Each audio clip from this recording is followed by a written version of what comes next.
एक बच्चे के 2 या 3 बायोलॉजिकल फादर्स हो सकते हैं। वाह, क्या क्वेश्चन है। क्या 3 आदमियों स्पर्म से भी एक बच्चा होगा या फेल हो जाएगा? क्या ये पॉसिबल है? अगर यस तो कैसे? ओके।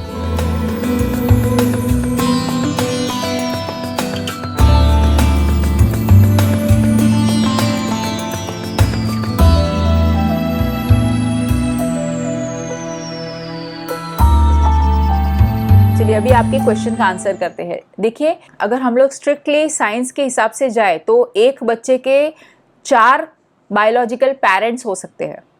कैसे? एक्सप्लेन करती हूँ।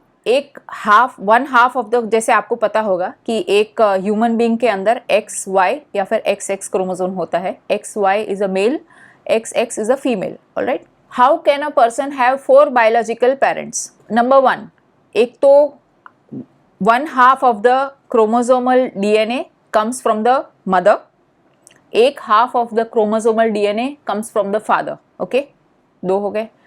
ओके, अभी से फॉर एग्जाम्पल अभी अगर IVF कराना है, ओके, तो आधा क्रोमोसोम फादर में से आया, आधा क्रोमोसोम मदर में से आया। हम लोग एक एग डोनर लेते हैं। चलिए फॉर एग्जांपल एग डोनर लेते हैं। ओके, तो मदर और फादर का क्रोमोसोम आ गया और एक एग डोनर लेते हैं, क्योंकि कई बार अगर 40 इयर्स के अबव अगर लेडीज को बच्चे चाहिए होते हैं तो वो एग डोनर्स जो होते हैं उससे एग लेते हैं और उसको फर्टिलाइज करते हैं। ये फादर मदर। ओके, तो 3 हो गए।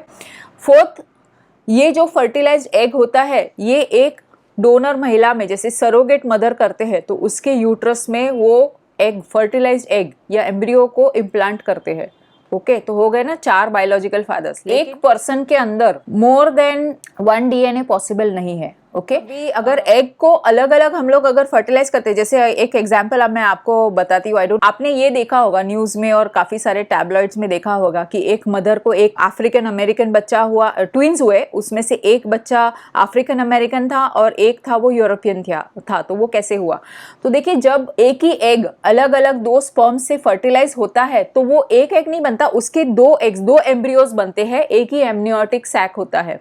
ओके, जिसको हम लोग मोनोजाइगोटिक ट्विंस कहते हैं। इस तरह से डाइजाइगोटिक ट्विंस होते हैं जिसमें 2 अलग अलग एम्ब्रियोनिक सैक्स होते हैं।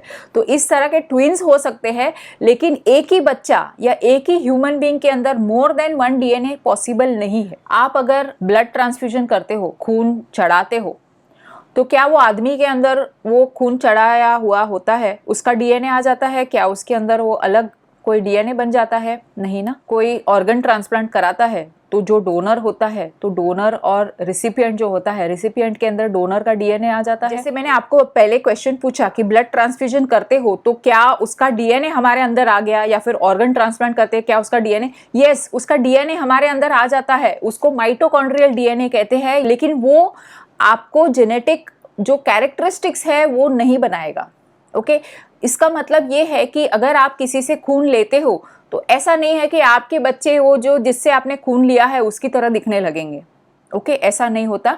Same goes with organ transplant also. I hope you got a brief idea of this.